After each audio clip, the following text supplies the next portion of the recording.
Bueno, creo que ya es hora de iniciar, así que antes de darle pase a Claudia, voy a presentarla. Y es Claudia Draghi, es maestra summa cum laude en docencia universitaria y gestión educativa por la UTP. También es administradora de empresas por la UPC, máster en dirección de coach, máster en dirección de marketing y gestión comercial por la EOI de España. Es coach y team coach certificada por la International Coaching Community de Londres. Posee formación como constelador organizacional, también en coaching por valores y en coaching apreciativo. Ha sido directora de la International Coach Federation y de la Asociación Peruana de Coaching. Es docente de la Escuela de Posgrado de la Universidad del Pacífico, en donde ha sido reconocida como mejor profesora del área de recursos humanos, y en la actualidad es directora de Perú 8000 y columnista de RPP. Sin más detalle, y solamente lo único que me queda decir es que Claudia es una muy buena amiga mía de muchos años, y realmente es una capa en todo lo que hace. Así que los dejo con Claudia Draghi. Adelante, Clau. Gracias, Pati. Más que un gusto estar hoy día con ustedes, hoy día poder compartir un poco de lo aprendido en el camino, y efectivamente, Pati, tuve la oportunidad de conocerla hace bastante tiempo. Nos conocimos en el ámbito profesional y luego compartimos, no llegamos a compartir carpeta, pero sí compartimos la educación en la universidad, porque ambas tuvimos una época de trabajar y estudiar a la vez. Y nada, cada una en lo suyo. Hoy día nuestros caminos se vuelven a juntar y nada me hace más feliz de poder contribuir con un pedacito de uno de los conceptos que creo que en esta coyuntura no son necesarios, sino que son fundamentales para lo que estamos viviendo, ¿no? Hoy día vamos a hablar de adaptabilidad, de cómo funciona nuestra cabeza cuando tenemos un reto o que tomar una decisión difícil y tenemos que adaptarnos. ¿Cómo funciona? O sea, ojo, lo que vamos a entender el día de hoy es que no podemos como saltar ninguno de estos pasos. Lo que sí podemos hacer es acelerar el tránsito. ¿Estamos? Entonces, un poco con eso en la cabeza, hoy vamos a hablar de esta necesidad que surge hoy en día de mirar la situación por todos los ángulos, ¿no? De cabeza, por el costado, por el otro lado, porque estamos realmente viviendo una coyuntura que nunca antes se ha visto a nivel mundial. Hoy vamos a hablar de situaciones difíciles, de incertidumbre y finalmente de lo que todo esto nos genera, de miedo. Porque claro, sí, es verdad que no tenemos por qué pensar que todo el tiempo nos va a dar miedo, pero si bien nuestro cuerpo está seteado, como hecho, para que cada 7, 9 años más o menos, como que hagamos un reset, las células con las que nacimos, entre los 7 y los 9 años ya nunca, o sea, ninguna son las mismas. Y luego 7 años más, y luego 7 años más. Sí, estamos hechos para adaptarnos, pero en un determinado tiempo. Cuando nos enfrentamos a una coyuntura como esta, en donde miramos para abajo y no hay piso donde pisar, como la que sale en la imagen, es natural sentir miedo. Y quiero recordar una frase de Darwin que creo que está más vigente que nunca. No es la especie más fuerte, ni la más inteligente, ni el más guapo el que sobrevive, sino aquel que mejor responde al cambio. Y estas son las fases que en una investigación, si quieren más información sobre la investigación y les gusta un poco reconocer qué cosa hay detrás de esta teoría, busquen a Pilar Jericó. Tiene, además de varias publicaciones, tiene una charla TED en la que explica el proceso, ¿sí? de esta curva. Lo que voy a hacer hoy día, para no meternos en teoría, es voy a trabajar con un ejemplo que nos es común a todos, ¿sí? Y vamos a trabajar cómo funcionamos, qué nos pasó con esto del coronavirus en esta curva. Y luego, en la segunda parte del taller, lo que voy a hacer es una especie de acompañamiento en coaching. Es decir, voy a hacer preguntas y tú vas a ir transitando tu propia curva a partir de una situación personal. Pero vamos a entender un poco cómo funcionamos, ¿sí? Pensando en el coronavirus. Primero, ¿se acuerdan? Tipo diciembre del año pasado, enero de este año, hay un virus raro en China. No es como allá lejos. Aquí no va a llegar de ninguna manera. Los chinos que comen cosas raras, nosotros no. Negación, negación, negación. Luego, primer caso de coronavirus. Al poco tiempo se cierran colegios y luego todos guardados. Y entramos en la etapa de la rabia. ¿Por qué no se encierran? ¿Por qué no hicieron algo antes? De hecho, escuché a un ingeniero agrónomo, a un veterinario, diciendo algo como, han debido hacer lo que hacen en las granjas de pollos, que encierran a los pollos sanos y no a los pollos que están enfermos. Unas teorías, una más increíble que la otra. Pero eso es purita negación mezclada con rabia. Luego, cuando ya nos damos cuenta que la cosa es así, que no podemos seguir peleándonos con la coyuntura, reconocemos que lo que pasa es que nos da miedo. Y empezamos a preguntarnos, ¿qué nos va a pasar? ¿Qué pasa si me enfermo? Si los míos se enferman, si pierdo mi chamba, si es que nos bajan el sueldo, y luego viene que ocurren las cosas. Pero todo este presentimiento nos aterra. Y esa fase es la fase del miedo. Cuando llegamos acá, ojo, estas tres, negación, rabia y miedo, son las fases más peligrosas de la curva del cambio. Porque es probable que nos quedemos enganchados ahí. Esta, la fase más profunda de la curva, quiero que se imaginen que estamos, ¿no?, por lanzarnos a una piscina, y es honda la piscina, ¿no? Entonces saltamos y solo puedes salir desde el fondo, o sea, es mucho más fácil salir del fondo cuando has tocado el piso de la piscina y tomas ese impulso que te permite salir. Eso es lo que pasa en la tristeza y la aceptación. Es exactamente eso, es la fase más vulnerable, más honda de la curva del cambio, donde nos sentimos como totalmente apagados, con ganas de nada. De hecho, creo que todos en algún momento lo hemos vivido, ¿no? Esa necesidad de hacerte un bollito y no moverte, a eso se le llama tristeza y aceptación. Pero como les decía, la buena noticia de esta fase es que te pones triste porque aceptas la nueva realidad. Y aceptar la nueva realidad implica reconocer que hay cosas que tienes que dejar, que hay cosas que tienes que perder.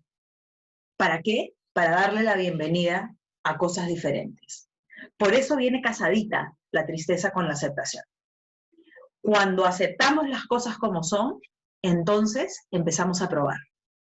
Y claro, pensando siempre en el coronavirus como ejemplo, ¿no? Me cuido y cuido a los demás. Es decir, ya no solamente, en mi caso, por ejemplo, ya no solamente es me aseguro de tener las máscaras, sino además me aseguro que cuando la señora que trabaja en mi casa, que se queda con nosotros los días de semana, que ya no le puedo pedir que se quede como encerrada acá más tiempo, los viernes que se va, ¿cómo hago para cuidarla? Bueno, pues cuesta que tengo que mandarla en taxi, porque no solamente es que la cuido a ella, es que también me cuido a mí haciendo esto. Y empiezo desde lo profesional y en mi vida misma, en la parte familiar, empiezo a encontrar oportunidades. Me doy cuenta que, ok, esto de poder llegar a trabajar con Patty en Great Place to Work es una oportunidad de lo virtual. Esto de poder virtualizar los contenidos de mis talleres me permite abrirme a la posibilidad de trabajar en otros países. Y tengo la fortuna en estos días en los que estamos de cuarentena de haber viajado por el mundo más de lo que nunca me imaginé. ¿Por qué? Porque empiezo a confiar en esto que estoy aprendiendo. Y cuando ya empiezo a probar, esta fase todavía no la estamos viviendo.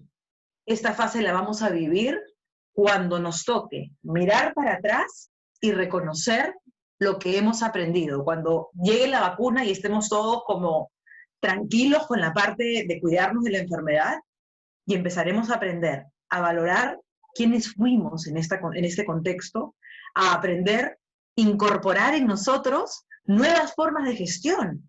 Antes del coronavirus, la gestión virtual era un beneficio para algunos que hacían home office.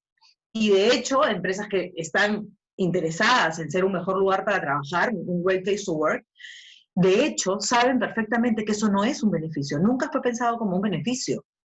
Pero claro, estábamos aprendiendo a lidiar con esto del home office. Y de pronto, todos home office. Pero claro, sin dejar de lavar, cocinar, hijos en el colegio, el internet para la computadora, ¿no? Y todo lo demás. Esta última fase todavía no nos llega, porque estas fases se van construyendo y hay curvas más anchas, de más largo aliento, y hay curvas más cortitas. ¿Qué es lo que vamos a hacer? Vamos a tratar de responder estas preguntas. ¿Dónde estamos en esta curva del cambio? ¿Estamos?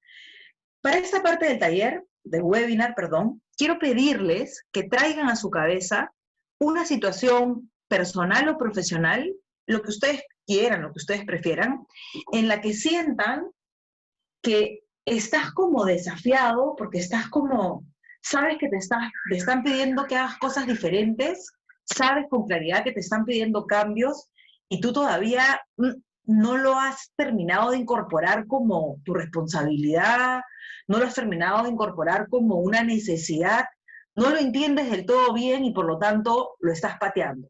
Piensa en una situación, puede ser un pedido que te han hecho en la casa, papá, mamá, hija, lo que sea, me están pidiendo tal cosa, o puede ser algo que te han pedido desde lo profesional y que tú no termines de estar convencido. No me lo cuenten, quiero que lo tengan claro en la cabeza para que podamos transitar cada una de estas fases.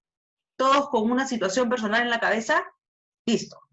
Vamos a mirar cómo reconocemos la llamada. Vamos, primero, la llamada. Es esa sensación que te genera, ¿no? La alerta y el ¿qué? ¿Qué me estás diciendo? ¿Que ahora qué? Que no vamos a... no, ¿no? Esa sensación de alerta y de desconcierto. ¿Cómo la reconoces? Buscando estas respuestas. Yo voy a hacer las preguntas despacito y cada uno va a ir tratando de encontrar sus propias respuestas. ¿Qué se espera de ti en esa situación particular? ¿Cuándo crees que han empezado las señales? Me refiero a eso que te han pedido, ese pedido de adaptabilidad o de cambio que te han hecho, seguramente viene desde antes. ¿Quiénes más te han pedido esa capacidad de adaptación y de aceptación de las cosas? ¿Cómo fueron esos pedidos? ¿Cómo empezaron las señales? Y finalmente, ¿quién era el mensajero? ¿Quién era, no la persona actual? ¿Quién era esa persona que ya te ha venido diciendo, oye, esto hay que incorporarlo, esto tienes que cambiar? O sea, ¿quién ha sido ese mensajero al que no has querido escuchar? Estas son las implicancias de la fase 1, de la alerta, de la llamada. Y esto nos lleva a la segunda fase. ¿Cómo la podemos identificar? ¿No? Es como, habla con mi mano, ¿no? La típica, ¿no? Ay, por favor, ¿cómo se te ocurre? ¿Cómo la reconocemos? Porque estamos rechazando la situación como inviable. Acá no llega el virus de ninguna manera. Bloqueo absoluto. ¿Qué preguntas nos ayudan a transitar esta fase? Trata de encontrar a qué te estás oponiendo. ¿Qué es aquello que no quieres perder? Tal vez tu propia imagen. ¿Qué es aquello que te está preocupando? Que te está costando reconocer. ¿Qué estás cuidando que no quieres que cambie? De hecho, gracias a este proceso, yo soy docente en la Universidad del Pacífico, me llamaron, acuérdense que primero se cerraron colegios y universidades en la etapa del coronavirus, o sea, en las primeras fases del coronavirus en el Perú. Y me llamaron de la universidad cuando, si mal no recuerdo, todavía no era tan, o sea, creo que ya habían hecho cuarentena obligatoria, pero era como 15 días. ¿Se acuerdan que era cada 15 días más? Me llaman de la universidad, el jefe académico, y me dice, hola Claudia, nunca me voy a olvidar, 5:30 de la tarde, llamada, literal, o sea, literal, la llamada, ¿no? Me llama y me dice, Claudia, quiero pedirte, quiero saber si podemos contar con el contenido de tus cursos virtualizados, serán en unos 15 días, porque estamos haciendo todo el esfuerzo para virtualizar contenidos. ¿Qué creen que le dije? De ninguna manera. Mis cursos son presenciales. Ay, ¿cómo se te ocurre, Álvaro? Hazme el favor. No, no, no, de ninguna manera. Ese día, como 5:30 de la tarde, salgo, corto la llamada y automáticamente empiezo. No puedo creer, son recontra materialistas en esta universidad, y empiezo a renegar con mi esposo y a contarle indignada que me estaban pidiendo virtualizar contenido, porque solo les importa la plata, ¿qué se habrán creído? Mis cursos son presenciales, no vas a comparar. La que está hablando de adaptabilidad. Rabia y frustración. Y empecé sin darme cuenta a vivir este proceso. ¿Qué nos molesta? Quiero que pienses en tu propio proceso. ¿Qué te molesta de esa situación? ¿Qué crees que están haciendo mal? Y la pregunta más triste de esta fase, cuando no estás atento, cuando no estás cuando no estás consciente que es parte de tu proceso, quieras o no, la rabia, no sé si han visto Intensamente la película Inside Out, ¿sí? Es una clase maestra de inteligencia emocional. De hecho, ahí se muestran las 5 emociones básicas, ¿no? ¿Se acuerdan? Alegría, miedo, rabia. La rabia es una emoción básica, una emoción primaria, una emoción con la que venimos al mundo. Entonces, cuando tú no reconoces que esta situación que te están pidiendo cambiar, no la reconoces como parte de tu proceso, vas a sentir la rabia en algún momento y como es instintiva, la vas a proyectar en quienes más quieres, en las personas más cercanas a ti. Por eso digo que esta pregunta es tal vez de las más tristes. ¿En dónde o en quién estás proyectando la rabia de esa situación que hoy te está frustrando? Yo automáticamente empecé como ¿no? A contarle a mi esposo. Y esto nos lleva a reconocer que lo que en realidad pasa es que tenemos miedo. Que esta situación que no conocemos, por supuesto que nos aterra. Otra emoción básica. ¿Cómo la reconocemos? Porque nos paralizamos. De ninguna manera, yo no virtualizo mis cursos. ¿Cómo se te ocurre? Que se acabe la cuarentena y retomamos. ¿Ah? ¿Qué tal? ¿A qué le tenemos miedo? ¿Qué te preocupa perder? Y esta última pregunta hay que tomarla con pinzas. ¿Qué haríamos diferente si no tuviéramos miedo? Ojo con esto. No es ese miedo kamikaze de no tengo miedo y salgo a la calle sin mascarilla. No. Si no tuvieras ese miedo que te está paralizando, porque a ver, el miedo, acuérdense que es una emoción primaria, es una emoción básica, no está mal tener miedo. El problema no es, imagínense que este es el miedo, que mi termito es el miedo, el problema no es tener miedo, el problema es permitir que el miedo te tenga a ti.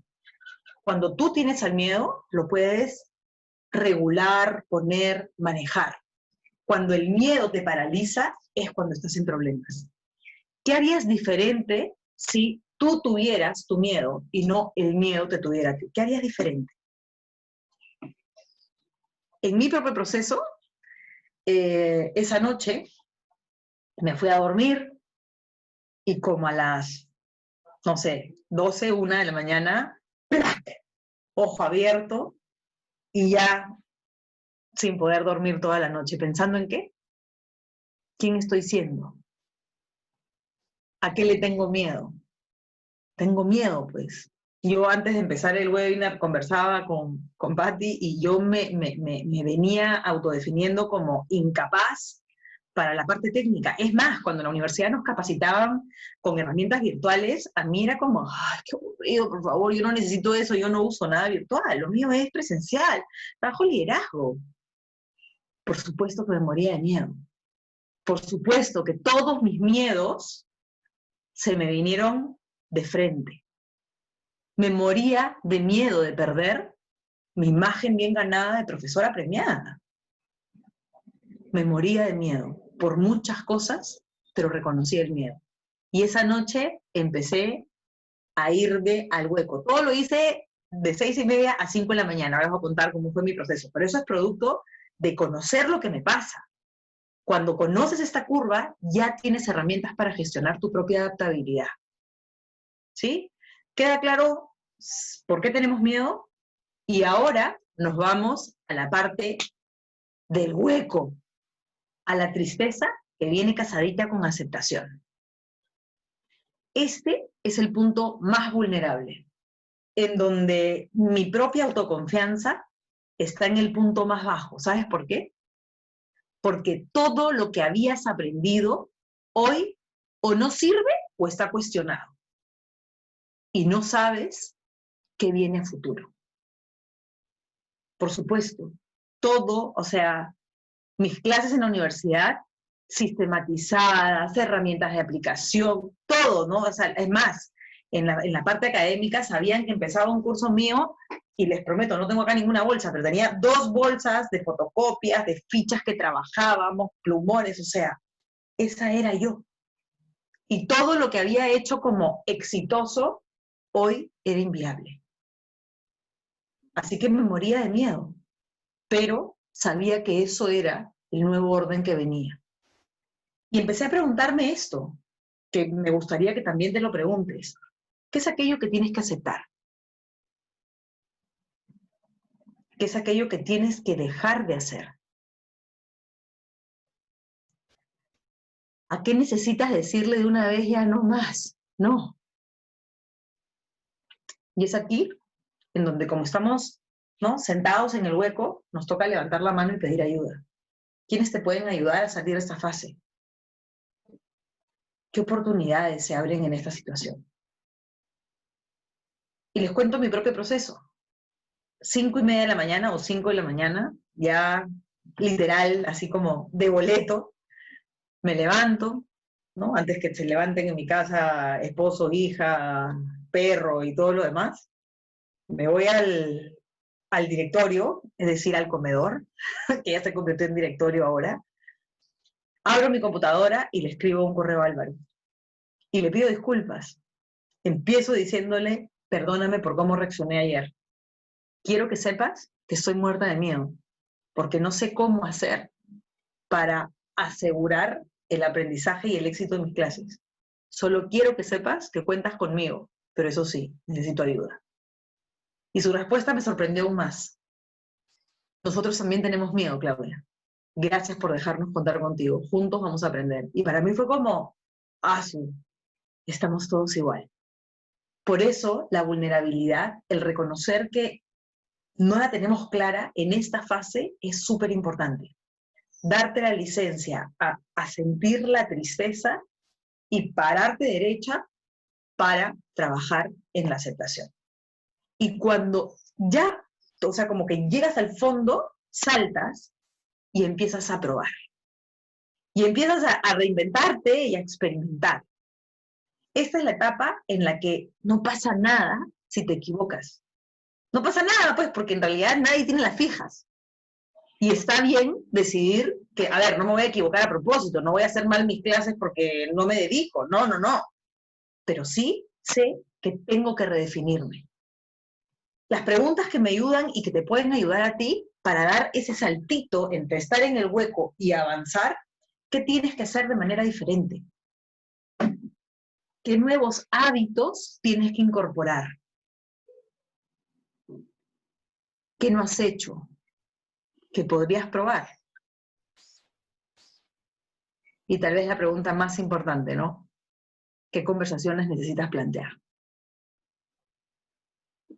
Y ojalá hayas encontrado tus propias respuestas. Porque esto nos lleva a la última fase, a la fase de la integración, en la que cuando ya decidiste esto es lo que hay, a ver, ¿no? O sea, abro la refri, me encuentro un pescado y un limón y digo, ay, me tengo que comer, o abro la refri y digo, qué rico un cevichito aunque no tenga cebolla. Eso es empezar a integrar y aprender. Aquí se integran las habilidades que ya aprendiste antes, tu resiliencia, tu empatía, lo que sea que te haga a ti una persona fuerte, única, en las nuevas formas de hacer las cosas. ¿Cómo integras la empatía en esta nueva coyuntura? ¿Cómo la integras? Y cómo puedes encontrar qué están haciendo otros. ¿Cuáles son aquellas buenas prácticas que se podrían replicar? ¿Le has preguntado a otras personas que trabajan en tu rubro o que tienen un desafío como el tuyo? ¿Cómo puedes alinearte y alinear a los demás miembros de tu equipo? Si es que es un desafío familiar, ¿cómo pueden alinearse como familia? ¿Qué podría evitar que incorpores estos aprendizajes? O sea, ¿qué parte de ti puede hacer que te metas cabezón? ¿Cómo puedes gestionar tus propios desafíos? Y creo yo que esta pregunta es, para mí, Claudia, de las más importantes. ¿Cómo puedes influir en tu entorno de manera positiva? Porque creo de verdad que más allá de las fases del cambio y de cómo nos adaptamos y todo lo que quieras, en teoría, creo que la pregunta más importante es, ¿quiénes estamos siendo en esta coyuntura?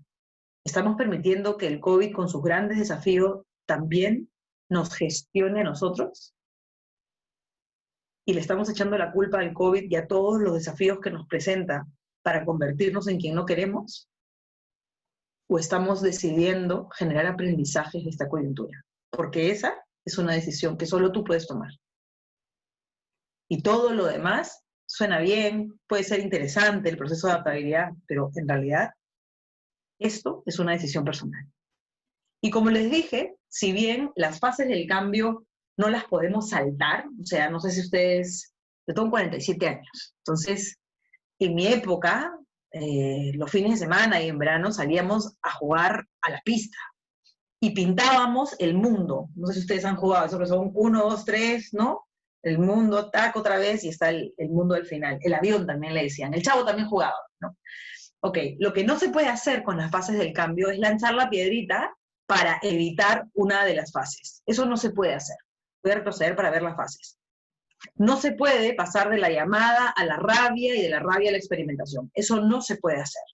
Se tiene que vivir cada una de ellas, pero una vez que las conoces, las puedes gestionar de manera más rápida, más efectiva, como me pasó a mí. No porque yo sea una capa, porque las conozco y me pregunto, esas preguntas que están ahí empiezan a dar vuelta en mi cabeza y empiezo a trabajar mi propia fase. ¿Cómo podemos hacer para acelerar nuestra propia curva? Para mí, de verdad, es un tema de enfoque, de hacia dónde estamos mirando. Porque claramente esta situación a todos nos da miedo. Por supuesto que sí, pero vamos a mirar lo importante que es el enfoque. Ahí donde están ustedes, vamos a hacer rapidísimo el siguiente ejercicio. No voy a pedir que hagan ningún show ni que aplaudan, tranquilos.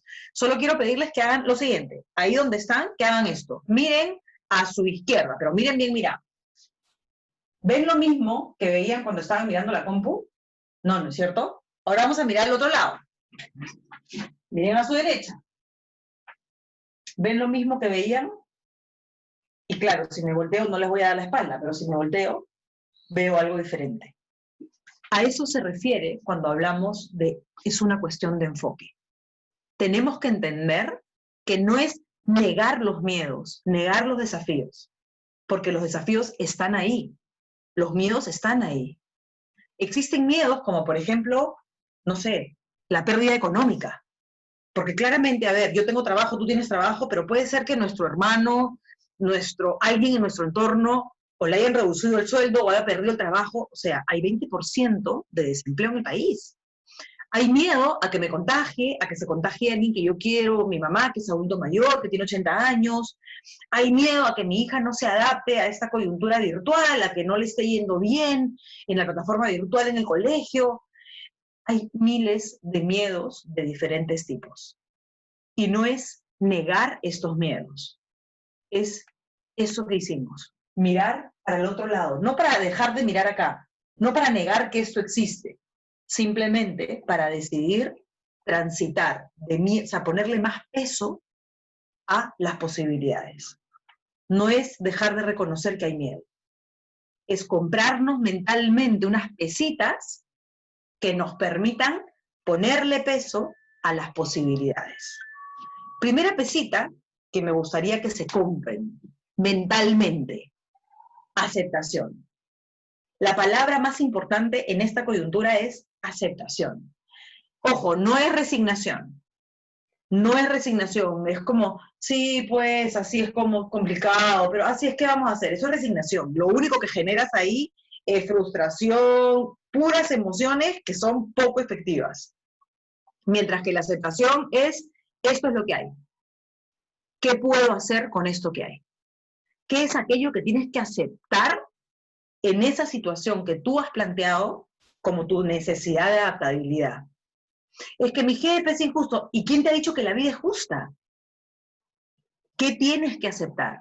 ¿Qué tienes que soltar para incorporar la aceptación en tu vida? La segunda, a ver, cuando leí a Mario Alonso Puig, que es un médico neurocirujano, si mal no recuerdo, no mentira, gastro, no sé qué, es un médico, Mario Alonso Puig, que ha dedicado su vida, o sea, a la medicina, y de pronto un día se preguntó, ¿y ahora cómo, o sea, cómo es que hay personas que se recuperan mucho más rápida que otras cuando tenemos el mismo protocolo? Y se puso a investigar sobre la motivación. Y él habla siempre de el pensamiento positivo. Yo me he tomado la libertad de cambiarle este nombre y hablar de mentalidad de aprendizaje.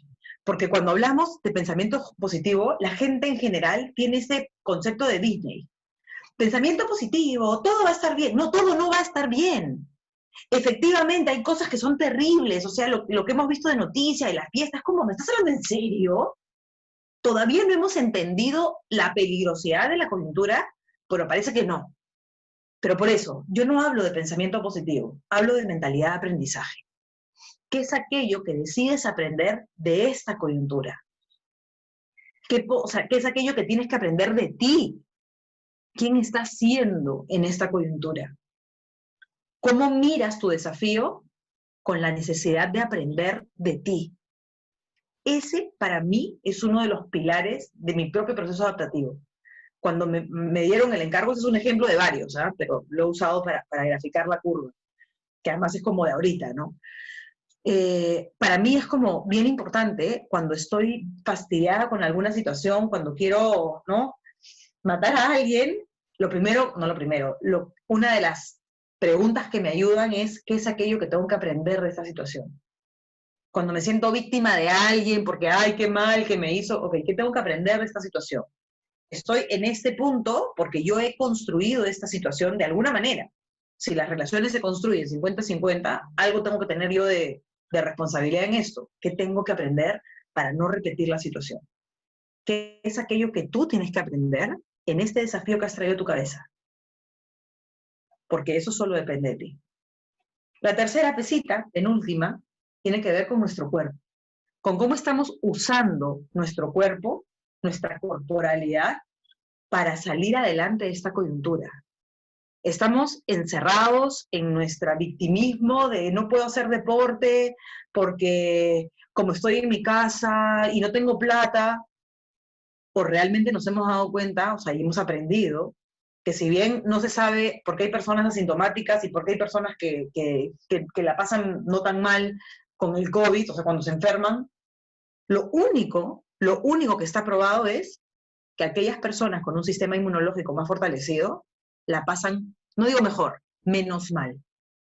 ¿Te estás cuidando o estás todavía pensando en que como estás sola en la casa, ¿no?, y que todavía podemos, ¿no?, dictar los webinars y las reuniones vestiditos elegantes de acá para arriba y de abajo, que viva la pantufla, estás viviendo en pantuflas también acá?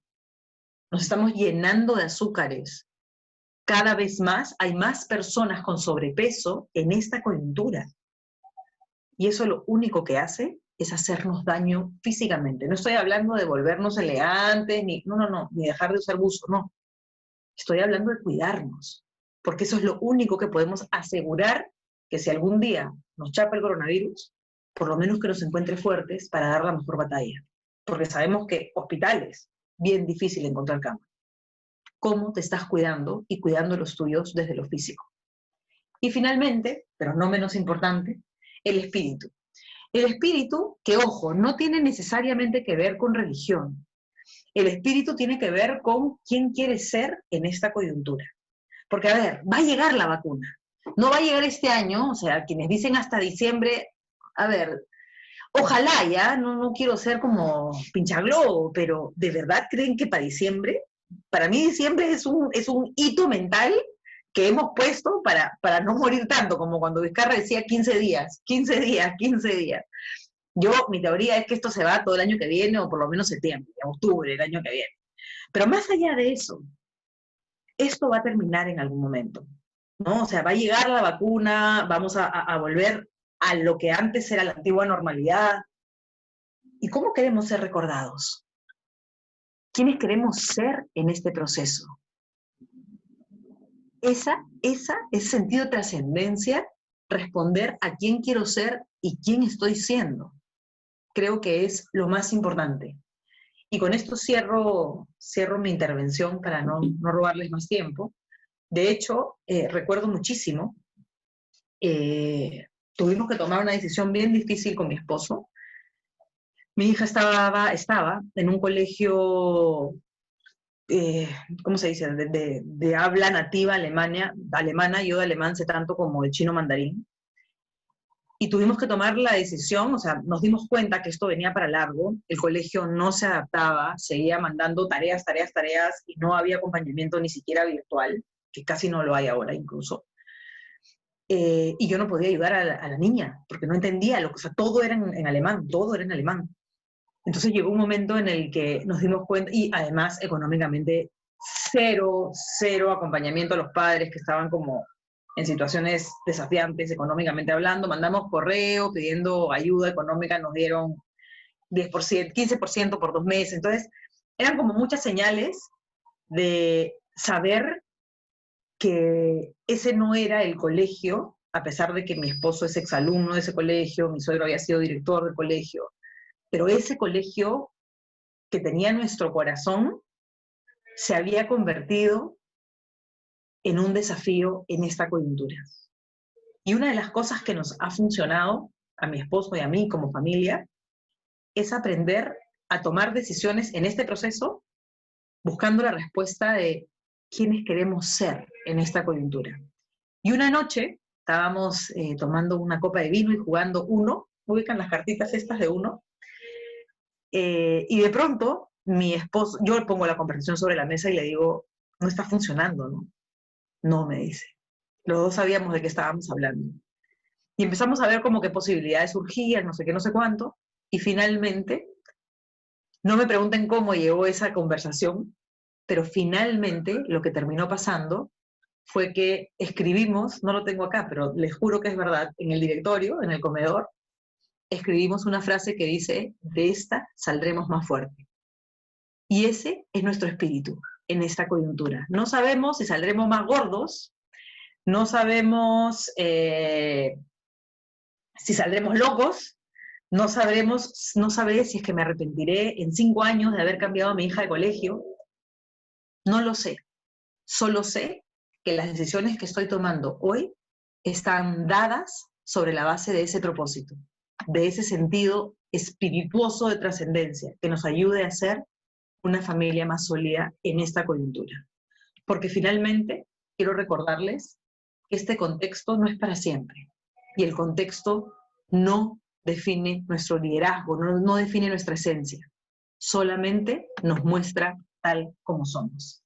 Muchísimas gracias, Patti, por la oportunidad de estar con la gente de Great Place to Work. Gracias de todo corazón por estar aquí, por haber escuchado. Espero que la señal haya sido buena. Acá estoy por si tienen alguna duda o pregunta que quisieran plantear. Gracias, Clau. Estaba justo leyendo los comentarios en los chats y obviamente son muy positivos. Bueno, Creo que has tocado fibras muy sensibles Y gracias al ejemplo que nos has dado personal, al ejemplo personal, creo que muchas personas han estado muy identificadas. Continuando, te voy a presentar a Eduardo Freire. Hola Claudia, ¿cómo estás? Eduardo es consultor senior de GPTW, compañero mío, y nos va a ayudar. Creo que Eduardo tiene un par de preguntas que hacerte, así que lo hemos invitado a la Ojalá las pueda responder, Eduardo. No, por supuesto que sí. Aparte son reflexiones, más que preguntas así técnicas, son como que reflexiones, ¿no? Una de ellas que yo estaba, mientras que te escuchaba hablar, Claudia, súper interesante lo que nos has comentado.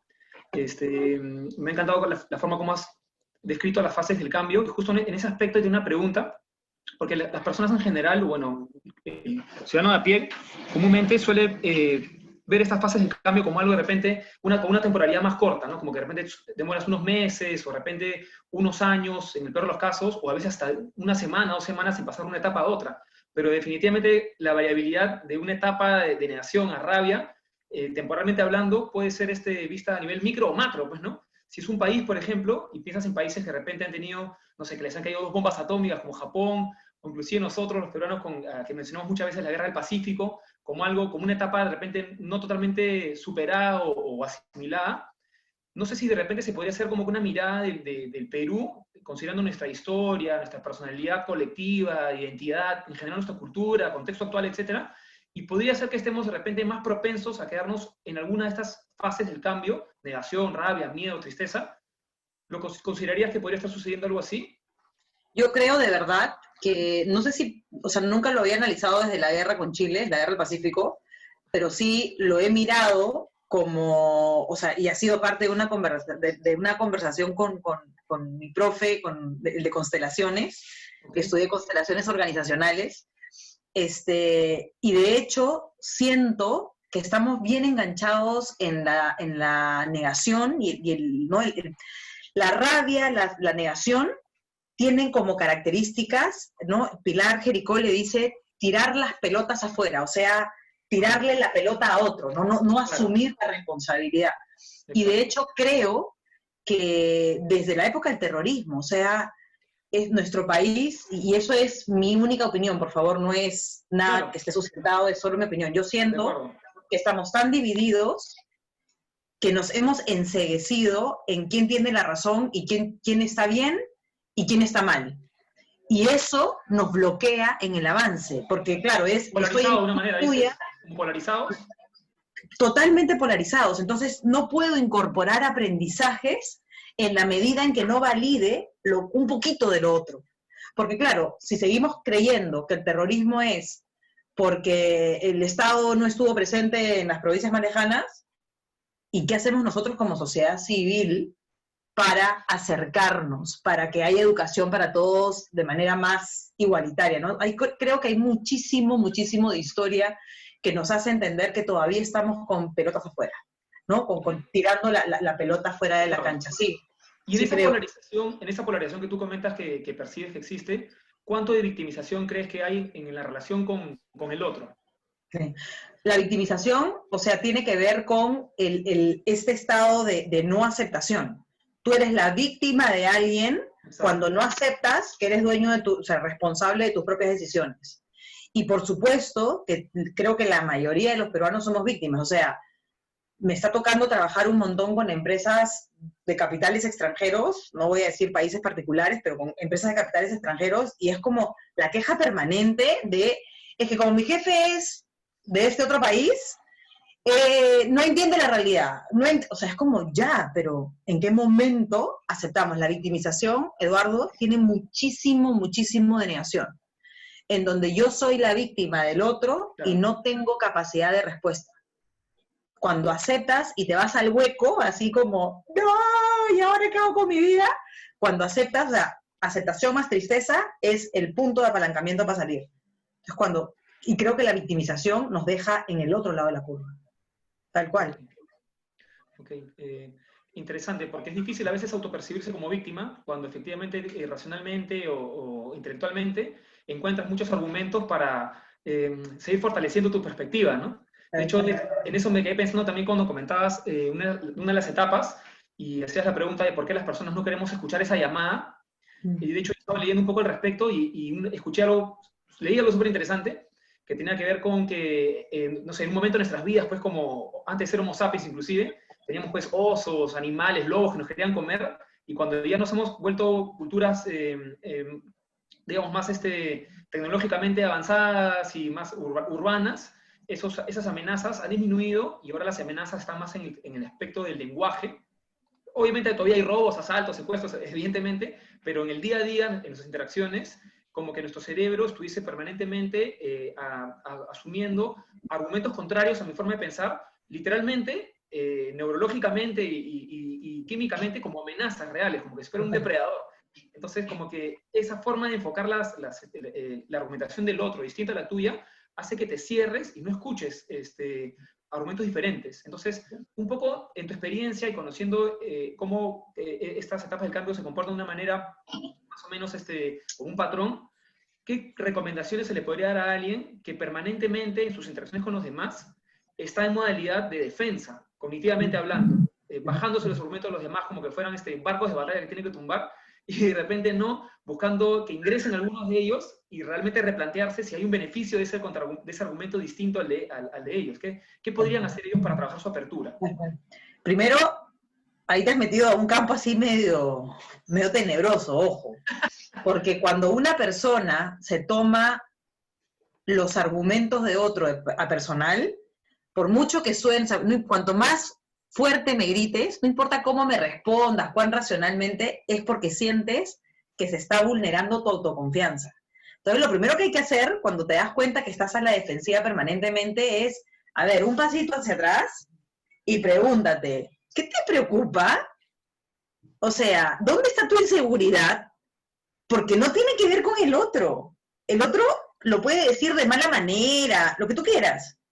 Pero en realidad, yo soy una convencida que cuanto más fuerte me gritas o cuanto más necio se pone el otro, es porque más asustado está y eso tiene que ver con la autoconfianza, ¿no? Esas personas que se ponen tercas, que no quieren soltar su punto de vista, es porque no están dispuestas a salirse de su razón. Y eso es purita inseguridad. Y yo quiero responder, además, Eduardo, si me permites, una pregunta que han hecho en el chat es, ¿por qué debemos pasar todas las fases? Porque es parte del proceso natural de adaptabilidad. La información que les he compartido es, o sea, no es lo que se cree. Es una investigación que tiene más de 8 o 10 años de haber venido ejecutándose. Es más, esta investigación no surge en el entorno pandémico. Esta investigación es mucho más antigua. Lo que pasa es que está de moda, ¿no? Ahora. Entonces, es como que tú me preguntes, ¿por qué no puedo tener carro antes de los 18? Porque no puedes tener carro. O sea, puedes tener carro, no lo puedes usar. Lo interesante de las fases, de conocer lo que nos pasa, es que podemos acelerarlo. ¿Por qué debemos pasar? Porque es parte del proceso de adaptación natural de todo ser humano. Y solo para cerrar esas dos preguntas con la pregunta de Eduardo, la adaptabilidad, o sea, los seres humanos estamos normalmente en modo de supervivencia, ¿no? Y al inicio del taller les compartí que cada 7 o 9 años cambiamos todas nuestras células y empezamos como a nivel celular y molecular desde cero. Pero eso toma 7 años.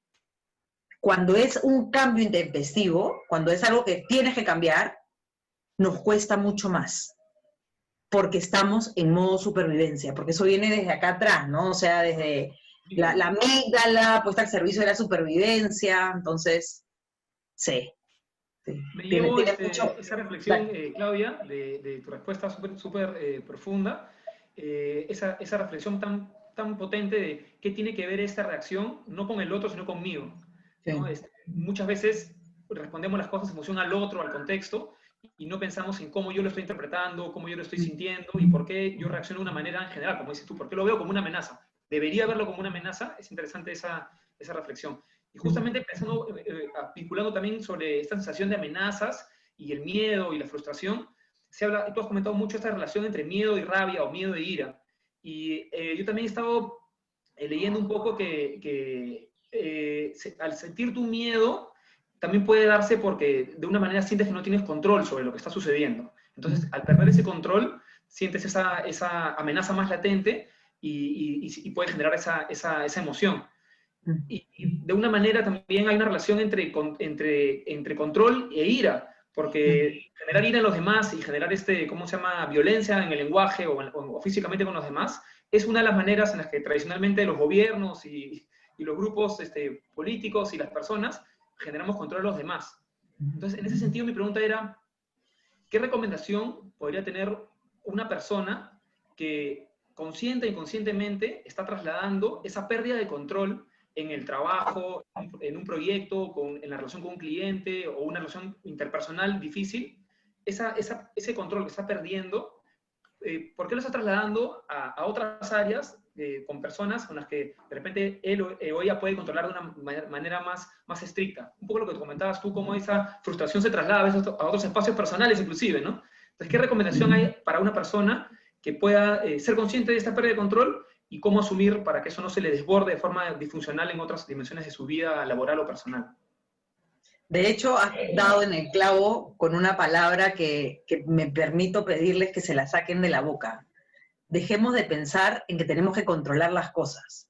Ajá. El control es una sensación adolescente, en la que somos el dueño del mundo, yo me encargo, o sea, esa sensación de control es un pensamiento adolescente, no es un pensamiento maduro, no es un pensamiento adulto. Entonces, cuando soltamos la necesidad de controlar, se abre otro mundo. No tengo que controlar los resultados, tengo que aprender a vivir ahorita, por ejemplo. Pero a mí me pagan por controlar los resultados. Sí, yo sé, pero existe otra forma de acompañar los resultados, porque control, ¿qué significa? Que te tengo que respirar en la oreja. Y en esta coyuntura, ¿a quién le respiras en la oreja? Te pongo ¿no? O sea, te apago la cámara y no me respiras en la oreja. Esa sensación de control es lo primero que hay que revisar. Cada vez que tú te escuches a ti mismo o a ti misma diciendo, tengo que controlarme o controlar a otros, lo primero que tienes que hacer es, a ver, un ratito, no me tengo que controlar. Que entonces voy por el mundo gritándole, no, tengo que regular la intensidad de mis emociones. En vez de control, tengo que regularme. Okay. Yo manifiesto mi rabia en una medida y en una intensidad y con la persona adecuada. Porque si la rabia, al ser una emoción primaria, tienen que ver, les ruego, tienen que ver el fin de semana intensamente. Ahí van a tener una clase maestra de inteligencia emocional, es lo máximo. Pero mírenla para entender cómo funcionan las emociones. Entonces, al ser una de las 5 emociones primarias, ¿sí? La inteligencia emocional, al ser una de las 5 emociones primarias, no hay forma que no la sientas. Además, está bien sentir la rabia. Lo que está mal es explotar con la persona incorrecta y en la intensidad inapropiada. Yo estoy molesta con Eduardo, pero como Eduardo es mi jefe, cuando me junto con Patti, ¡blah! Eso es lo que está mal.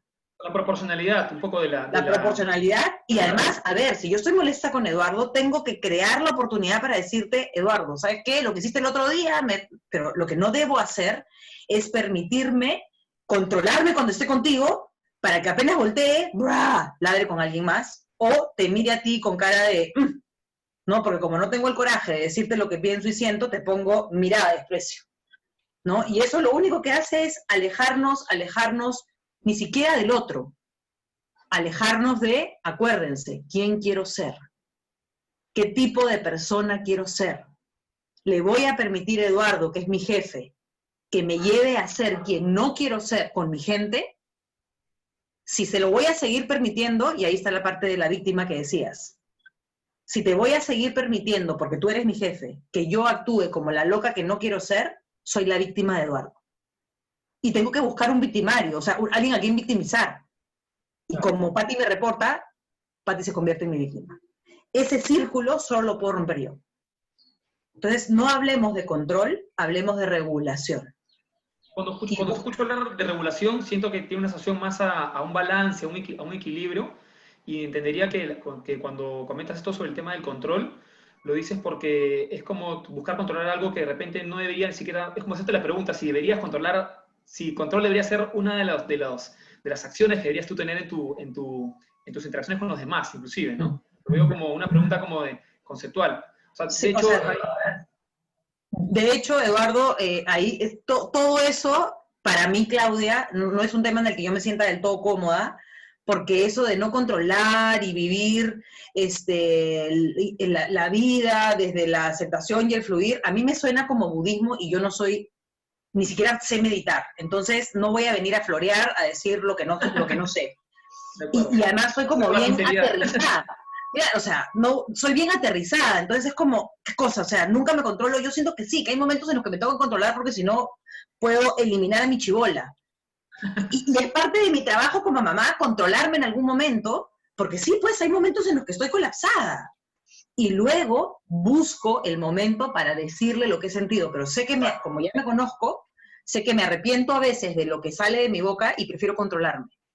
Entonces, claro, si entramos en la teoría budista y los que saben de esas cosas que yo no sé, te dirán, es que tienes que fluir y entender que la niña, no entiendo en ese momento, colapsé así. Entonces, no te puedo responder sobre cuál es el punto medio entre control y aceptación, pero sí sé que hay mucho de verdad en no querer controlar las cosas. Y sé también, por neurociencias, que la sensación de control es un pensamiento bien adolescente. O sea, somos inmaduros cuando queremos controlar.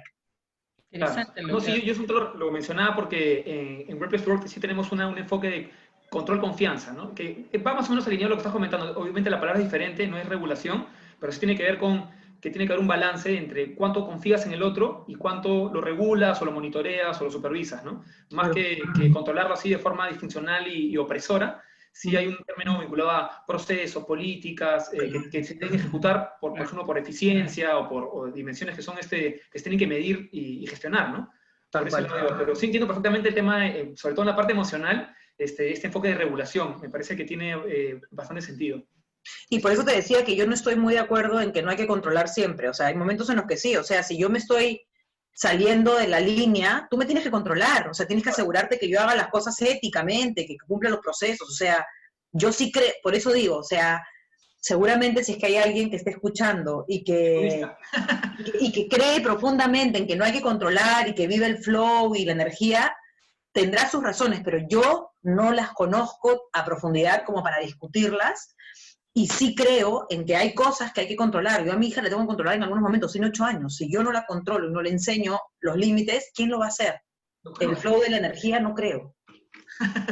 Clau, Edu, ya estamos por terminar, ya nos pasamos el tiempo. Solamente hay una sola pregunta que está en el chat. De alguna u otra manera ya la has contestado, Clau, pero nos dicen cómo lograr mantener regulado, ¿no? A pesar de la crisis que vemos a nuestro alrededor. ¿Hay alguna técnica que existe para ello, para estar regulado, o sea, para regular las cosas?